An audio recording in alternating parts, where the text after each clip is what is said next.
آج کا واقعہ ایک جلیل القدر صحابی کے بارے میں ہے کہ جن کے بارے میں رسول اللہ صلی اللہ علیہ وآلہ وسلم نے فرمایا، لوگو تم ان پر آنسو مت بہاؤ کیونکہ فرشتوں نے ان پر اپنے پروں سے سایہ کر رکھا ہے۔ رسول اللہ صلی اللہ علیہ وآلہ وسلم نے ان کے بیٹے سے کہا کہ جابر، اللہ تعالیٰ کبھی بھی کسی سے آمنے سامنے ہم کلام نہیں ہوئے، بلکہ پردے کے پیچھے سے ہم کلام ہوئے، لیکن تمہارے باپ سے آمنے سامنے کلام کیا۔ ان صحابی کا نام عبداللہ بن عمرو تھا۔ آپ نے غزوہ بدر میں بھی شرکت کی اور غزوہ احد میں مسلمانوں کے اس غزوے میں نکلنے سے پہلے انہیں اپنی مقتل گاہ دکھائی دے رہی تھی۔ ان پر ایک سچا احساس چھایا ہوا تھا کہ دوبارہ کبھی لوٹ نہ سکیں گے، لہٰذا مارے خوشی کے ان کا دل محو پرواز تھا۔ انہوں نے اپنے بیٹے جابر بن عبداللہ کو بلایا جو کہ جلیل القدر صحابی ہیں۔ ان سے کہا کہ مجھے لگتا ہے کہ میں اس غزوے میں ضرور قتل کر دیا جاؤں گا، بلکہ ہو سکتا ہے میں مسلمانوں میں سے اس غزوے میں پہلا شہید ہوں۔ اللہ کی قسم، رسول اللہ صلی اللہ علیہ وآلہ وسلم کے بعد آپ سے زیادہ محبت رکھتا ہوں اور رسول اللہ کے بعد آپ کو چھوڑ جاؤں گا۔ مجھ پر کچھ قرض ہے، چنانچہ تم میرا قرض ادا کر دینا اور اپنے بھائیوں کے ساتھ حسن سلوک کرنا۔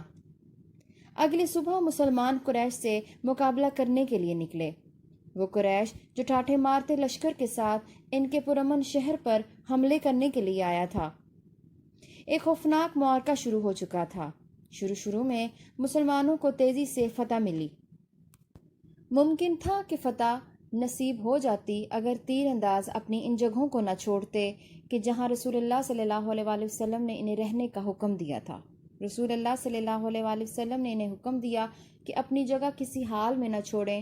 اگر تیر انداز اپنی جگہ نہ چھوڑتے تو قریش پر یقینی فتح حاصل کر لیتے۔ تیر اندازوں نے پہاڑ کے اوپر سے اپنی جگہ کو چھوڑا اور شکست خوردہ لشکر چھوڑ کر مال غنیمت جمع کرنا شروع کر دیا۔ وہ لشکر جو اپنی شکست خوردہ تلواروں کو جمع کر رہا تھا، جب اس نے دیکھا کہ مسلمانوں کی پشت مکمل طور پر ظاہر ہو چکی تو انہوں نے پیچھے سے اچانک حملہ کیا۔ چنانچہ مسلمانوں کی فتح شکست میں بدل گئی۔ لڑائی کے اختتام پر جب شہداء کی تلاش شروع ہوئی تو سیدنا جابر اپنے باپ کو تلاش کرنے لگے۔ قریش نے ان کا مسئلہ کیا ہوا تھا۔ سیدنا جابر رضی اللہ تعالیٰ عنہ اور ان کے بعض اہل خانہ اسلام کے شہید سیدنا عبداللہ بن عمرو بن حرام کی میت پر رونے لگے۔ رسول اللہ صلی اللہ علیہ وآلہ وسلم کا ان کے پاس سے اس حال میں گزر ہوا کہ وہ رو رہے تھے۔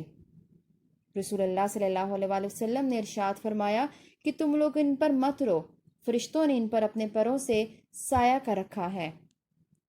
رسول اللہ صلی اللہ علیہ وآلہ وسلم نے ان کے بعد ان کے بارے میں ایک عظیم خبر سنائی جو ان کی شہادت سے شدید وابستگی کی منظر کشی کرتی ہے۔ رسول اللہ صلی اللہ علیہ وآلہ وسلم نے ایک دن ان کے بیٹے جابر رضی اللہ تعالیٰ عنہ سے کہا کہ اے جابر، اللہ تعالیٰ کبھی بھی کسی سے آمنے سامنے ہم کلام نہیں ہوئے، بلکہ پردے کے پیچھے سے ہم کلام ہوئے، لیکن تمہارے والد سے آمنے سامنے کلام کیا اور ان سے پوچھا کہ اے میرے بندے، مجھ سے مانگو کہ میں تمہیں عطا کروں گا۔ تو تمہارے والد نے کہا کہ اے اللہ، میں تجھ سے یہ سوال کرتا ہوں کہ تو مجھے دوبارہ دنیا میں لوٹا دے، پھر میں دوبارہ تیرے راستے میں قتل کر دیا جاؤں۔ تمہارے باپ نے اللہ رب العزت کے حضور درخواست کی کہ اے میرے اللہ، تو نے مجھے جو نعمتیں عطا کی، میرے بعد والوں کو اس کی خبر کر دے۔ اللہ تعالیٰ فرماتے ہیں کہ جو اللہ کے راستے میں مارے جائیں ان کو مردہ مت کہو، وہ زندہ ہیں اور ان کو اپنے رب کی طرف سے رزق دیا جاتا ہے۔ احد کی لڑائی سے فارغ ہو کر مسلمان اپنے نیکوکار شہداء کی پہچان کرنے لگے۔